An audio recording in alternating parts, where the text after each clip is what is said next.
Afternoon, Chairperson Professor Vidani Patirana, and my dear colleagues and cadets.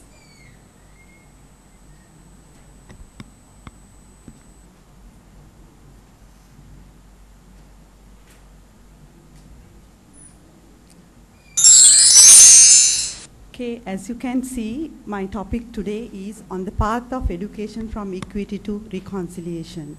During my, is the child's future still influenced by his or her social background?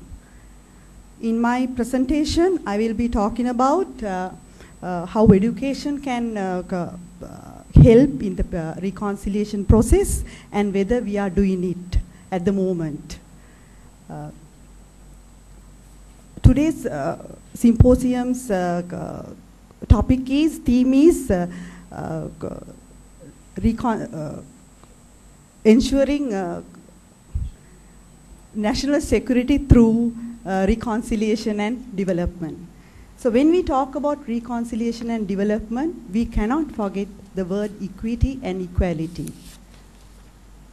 Especially in an intrastate conflict situation like ours.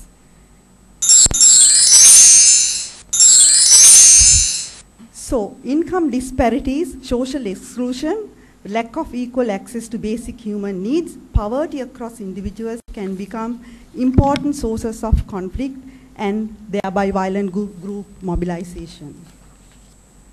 Now let's look at inequalities. These inequalities can be either real or perceived. Inequalities can be divided into two main categories: horizontal inequalities and vertical. In vertical, we are talking about the inequalities over individuals or other household, whereas horizontal inequalities are among the culturally defined groups. Culturally defined in the sense maybe religion, maybe caste, or maybe language.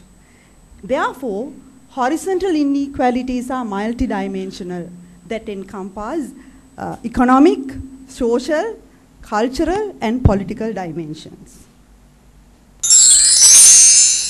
Let's look at the relationship between the socio-economic his and violent conflicts. In as I told earlier, socio-economic his are usually, when we talk about socio-economic his, they are group. We are talking about groups, segments of people in the society. So this affects the mass of people, and they begin to feel common grievances, therefore common identities, maybe based on common identities such as religion, language.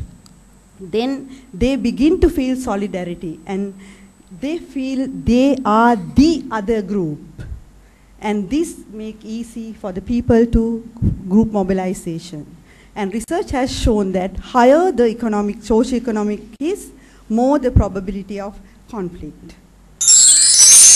Then let's look at the relationship between the socio-economic is and political. Conflicts are not spontaneous, they are organized. To be organized, they need leadership.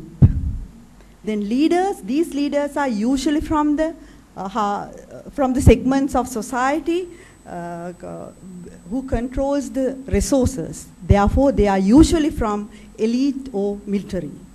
And these leaders, sometimes called as conflict entrepreneurs, rouse support by highlighting common identities of common grievances of people. And political his. Political exclusion is not an independent variable. Political inclusion may reduce probable conflict, but not in the long run. Conflict is more likely where political and socio-economic is high and run in the same direction or consistent. We can take examples from Malaysia and northern Nigeria. Their case studies show that in Malaysia, Bumiputra was, economically deprived, but politically advantageous, but later on they introduced good economic policies so that they prevented violent conflicts. And in contrast, Nigeria, they confine only to political solutions, so they faced failure. The proposition that we can make here is steps should be taken not only to minimize political his, but also socio-economic his. But here in Sri Lanka, we seem giving prominence to the political his, and socio-economic his seem to be almost forgotten. So what is the way of reducing socio-economic inequalities? It is mainly education. Education is one of the main, means is education. It is called as a social leveler, but still, it can also promise a human capital for an economic revival. At the same time, unfortunately, it can also be a source of inefficiency and unrest. Enhancing socio-economic inequality and promoting intergenerational social mobility are two main key aims of the public education policy in Sri Lanka from the independence. Let's look at the education, the conflict, the relationship between these two. Research has shown that unequal access generates grievances and sense of injustice. Disparities in school outcomes can be an important source of income inequality.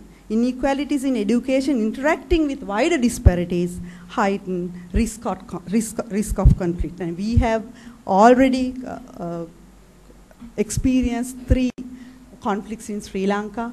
In most of these 3 conflicts, we have seen unemployed, educated people taking arms into their hands. This is not to say that Sri Lanka has not paid its attention on eradicating social inequalities. World Bank 2005 emphasized that investment in education has played a central role in Sri Lankan government policy for several generations. Education sector focused on poverty reduction to directly empower the poor. The system has taken drastic changes to reduce socio-economic inequalities to promote social mobility, upward mobility.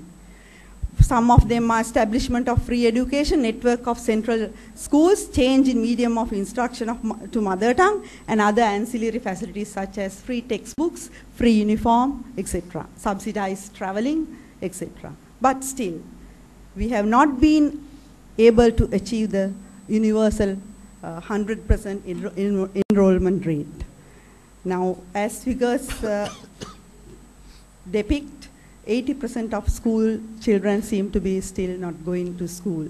And after, they come to, between 15 and 19 age group, 30% seems to be not enrolling in higher education. So these are the research done on education system of Sri Lanka.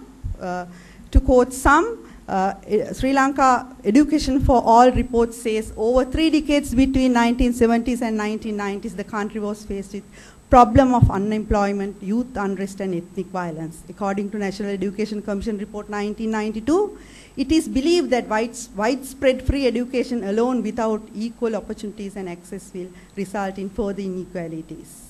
And even after the 5 decades of free education, the inequitable allocation of available resources among the urban and the rural schools and the big and small schools still prevails. Okay, let's look at the wide disparities at present in distribution of schools and quality of education provided in those schools, which profoundly reflect socio-economic disparities in our society. Now, if we take household, the spending capacity on parents on their children's education, now it is very evident that there are drastic disparities among urban, rural, and estate. In urban areas, parents spend on their children's education 55% more than the rural household, and this comes to 240% when compared to estate. Sorry.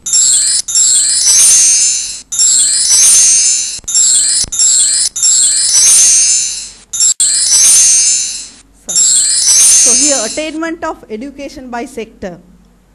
If you look at the children's attainment age 5 and above, estate sector reports the least attainment rates, followed by rural and urban being the higher. It is very paradoxical that the education system itself categorizes schools in our system. According to